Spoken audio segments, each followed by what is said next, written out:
আল্লাহ রে আল্লাহ, তুমি কি লেগে আম করে বাংলাদেশে পাঠাইলা? ওরা শুধু আমাকে লগে খেলে না, লগে আমাকে মান সম্মান নিয়েও খেলে। দেখো পুরো বিশ্ববাসী জিম্বাবুয়ের টানা 4টা ম্যাচ ঠকাইয়া পুরা বিশ্বের মধ্যে আমরা একটা আতঙ্ক দিয়ে দিলাম। এবারকে বিশ্বকাপটা আমরাই নিমু। দুরুমিয়া চাপা কম মারেন, কি খেলা খেলেন আর পোলাপান রে কি কোচিং শিখান মিয়া? জিম্বাবুয়ের লগে খেলতে যাই হাগামুতা বাইরে যায়, আবার নিবেন বিশ্বকাপ আপনারা?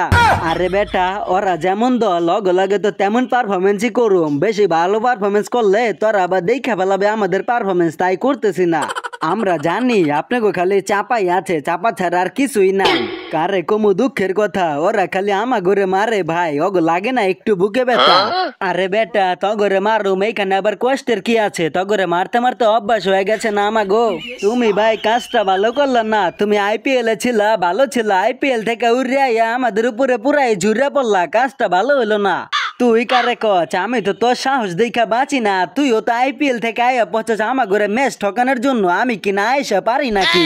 কোথায় চাইছিলাম আজকের ম্যাচটা আমরা জিতুম, জেতার মতো সম্ভাবনাও তৈরি করলাম, তারপরও জিততে কি আর পারলাম? কিছুই হইল না। জিম্বাবুয়ের মারার জন্য মুস্তাফিজরা সাকিবরে ব্যবহার করা আর মশা মারার জন্য কামান ব্যবহার করা একই কথা।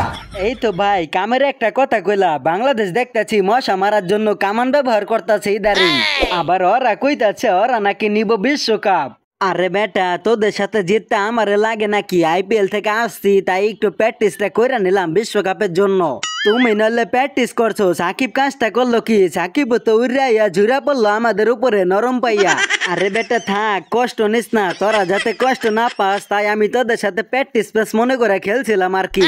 ও ভাই, আমিও আপনার মতো প্র্যাকটিস ম্যাচ মনে করে খেলতাছি, মন চাইলে রান করি নাহলে নাই, কোনো চিন্তাই নাই। প্র্যাকটিস ম্যাচ ঠকলে আর কি হয়? আমি প্র্যাকটিস ম্যাচ মনে করছি দেখে কি তুইও করবি নাকি? আপনি বড় ভাই হইয়া যদি প্র্যাকটিস ম্যাচ মনে করে খেলেন, তাহলে আমি ছোট ভাই খেললে সমস্যাটা কোথায়? হাল্লার ভাই হাল্লা, পাকনা পাকনা কথা কম কও, পারো না এক ম্যাচে রান করতে? কথার বেলায় ঠিকই আছো তুমি।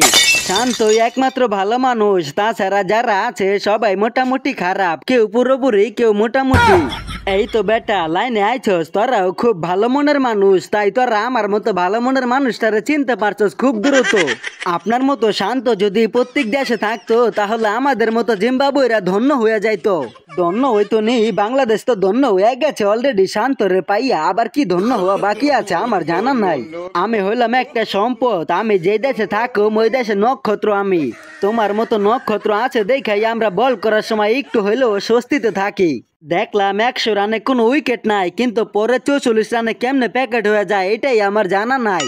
আরে ভাই বুঝো না কেন? ওদের সাথে রান যা করুম তাই যথেষ্ট, তাই তো আমি যেমনে পারি অমনে খেলে আইসা পরে কোনো চিন্তাই নাই, কারণ আমরা জানি ম্যাচ আমরাই জিতুম।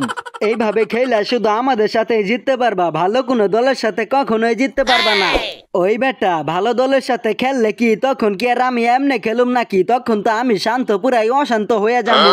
তোমার মতো প্লেয়ার দেশের ক্যাপ্টেন দেখে এই অবস্থা, দলে না আছে কোনো স্বস্তি, না আছে কোনো অবস্থা।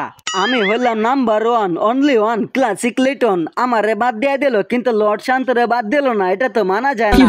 ওই বেটা, ব্যাটিং ছাড়া তোর কি যোগ্যতা আছে? পারস না ঠিক মতো ব্যাটিং, বাদ পড়বি না তাহলে কি পড়বি? আমি ব্যাটার, তার পাশাপাশি উইকেট কিপার, কিন্তু আমি বাদ পড়ে গেলাম, মাগার তুই বাদ পড়লি না, এটা তো আমি মানতেই পারতাছি না।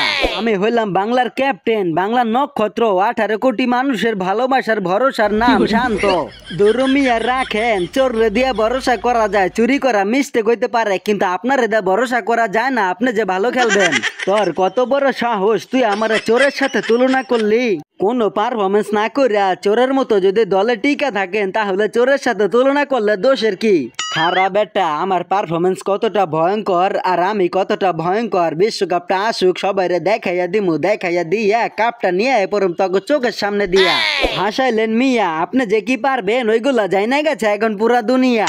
বাংলাদেশ তোমরা কাজটা ঠিক করলাম না, মানুষে কান্দায়, এইভাবে কেউ রে কেউ কান্দায় না, একটা ম্যাচ জিততে দিতাছ না তোমরা। হ ভাই, ওরা বন্ধু নামে শত্রু, এমনিতেই অগর লগে পারি না, আবার নিয়েছে মুস্তাফিজা সাকিব রে, কোন দিবাই কেমনটা লাগে এখন? আরা বেটা, পরের ম্যাচে সাকিব মুস্তাফিজ কেউ রে কোনো টাইম দিম না, পরের ম্যাচ আমরা জিতুমি, একটা ম্যাচ হলেও আমরা জিতুম।